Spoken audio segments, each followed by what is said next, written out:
Parábola do filho pródigo.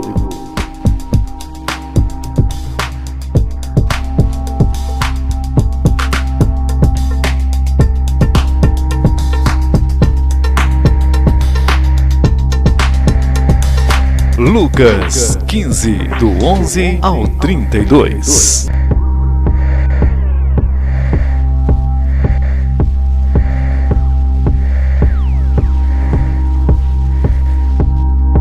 Um certo homem tinha 2 filhos, e o mais novo deles disse ao pai: Pai, dá-me a parte da fazenda que me pertence. E ele repartiu por eles a fazenda. E poucos dias depois, o filho mais novo, ajuntando tudo, partiu para bem longe. E ali desperdiçou a sua fazenda, vivendo de aventuras. E havendo ali gastado tudo, houve naquela terra uma grande fome. E começou a padecer-se de necessidades. E foi que chegou a um dos cidadãos daquela terra, o qual mandou para os seus campos apacentar porcos, e desejava encher o seu estômago com as comidas que os porcos comiam, e ninguém lhe dava nada. E tornando em si, disse: Quantos jornaleiros de meu pai têm abundância de pão, e eu aqui pereço de fome. Vou me levantar e vou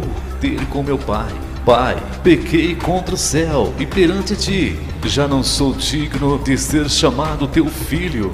Faz-me como um dos teus jornaleiros. E levantando-se, foi para o seu pai. E quando ainda estava longe, viu seu pai, e se moveu de íntima compaixão, e correndo, lançou-lhe ao pescoço e o beijou. E o filho lhe disse: Pai, pequei contra o céu e perante ti, e já não sou digno de ser chamado teu filho. Mas o pai disse aos seus servos: Trazei depressa o melhor vestido e um anel na mão e alparcas nos pés. E trazei o bezerro cevado e matai-o, e alegremo-nos, porque este meu filho estava morto e reviveu, tinha-se perdido e foi achado. E começaram a alegrar-se. E o seu filho mais velho estava no campo, e quando veio e chegou perto de casa, ouviu a música e as danças. E chamando um dos servos, perguntou-lhe o que era aquilo. E ele lhe disse: Veio teu irmão, e teu pai matou o bezerro cevado, porque o recebeu são e salvo. Mas ele se indignou e não queria entrar. E saindo o pai estava com ele. Mas respondendo ele, disse ao pai: Eis que te sirvo há tantos anos, sem nunca transgredir o teu mandamento, e nunca me deste um cabrito para alegrar-me com os meus amigos. Vindo, porém, esse teu filho, que desperdiçou a sua fazenda com meretrizes, mataste-lhe o bezerro cevado. E ele lhe disse: Filho, tu sempre está comigo, e todas as minhas coisas são tuas. Mas era justo alegrarmos e folgarmos, porque esse teu irmão estava morto e reviveu, e tinha-se perdido e achou-se.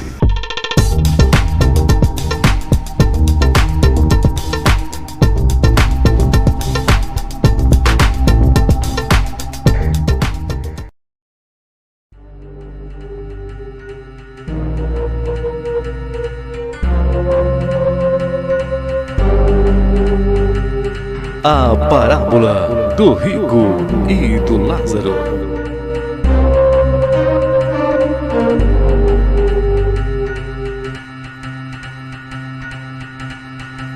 Lucas 16, do 19 ao 31.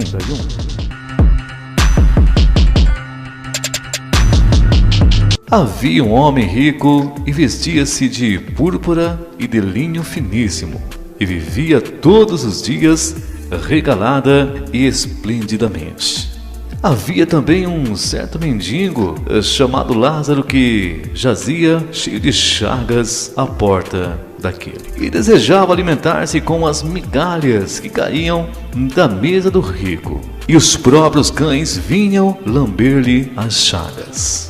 mendigo morreu e foi levado pelos anjos para o seio de Abraão. E morreu também o rico e foi sepultado. E no Hades ergueu os olhos, estando em tormentos, e viu ao longe Abraão e Lázaro no seu seio. E chamando, disse: Pai Abraão, tem misericórdia de mim, e manda a Lázaro que molhe na água a ponta do seu dedo e me refresque a língua, pois estou atormentado nesta chama. Disse, porém, Abraão: Filho, lembra-te de que recebeste os teus bens em tua vida, e Lázaro somente males. E agora este é consolado e tu atormentado. E além disso, está posto um grande abismo entre nós e vós, de sorte que os que quisessem passar daqui para vós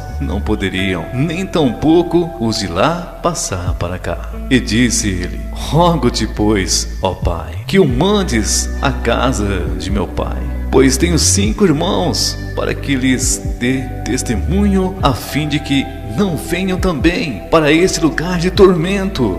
Disse-lhe Abraão: Tem Moisés e os profetas, ouçam-nos. E disse ele: Não, pai Abraão, mas se algum dos mortos fosse ter com eles, eles se arrependeriam. Porém, Abraão lhe disse: Se não ouve a Moisés e aos profetas, tampouco acreditarão, ainda que algum dos mortos ressuscite.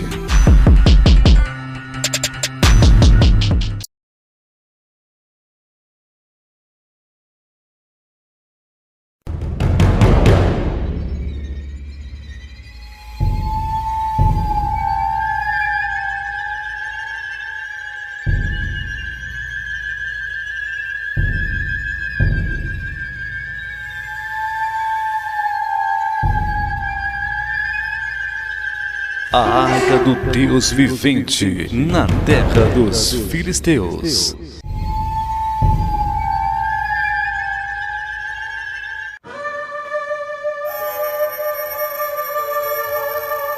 Primeira Samuel 5, do 1 ao 12.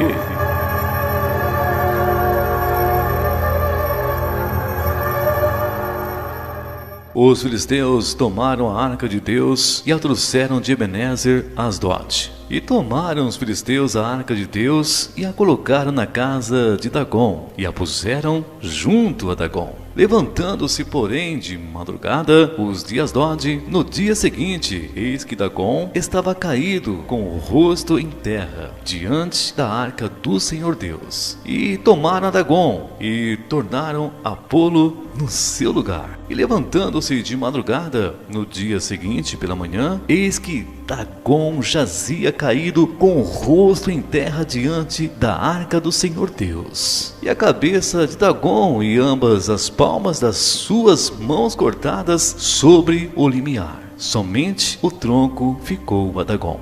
Pelo que nem os sacerdotes de Dagom, nenhum de todos que entram na casa de Dagom, pisam o limiar de Dagom em Asdod, até ao dia de hoje. Porém, a mão do Senhor Deus se agravou sobre os de Asdod, e os assolou, e os feriu com hemorroidas, Asdod e aos seus termos. Vendo então os homens de Asdod que assim era, disseram: Não fique conosco a arca do Deus de Israel, pois a sua mão é dura sobre nós e sobre Dagom nosso Deus. Pelo que enviaram e congregaram a si todos os príncipes dos filisteus, e disseram: Que faremos nós da arca do Deus de Israel? A arca do Deus de Israel dará volta a Gate. Assim a rodearam com a arca do Deus de Israel. E sucedeu que desde que a rodearam com ela, a mão do Senhor Deus veio contra aquela cidade com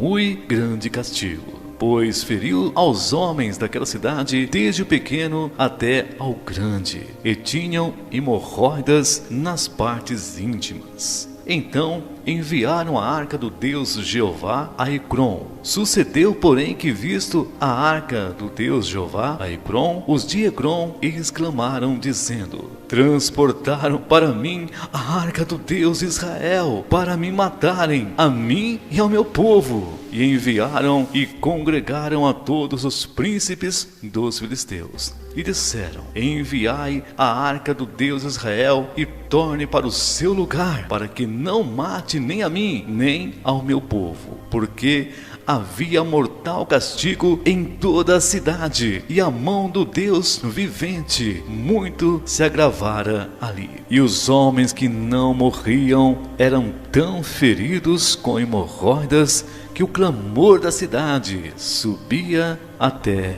o céu.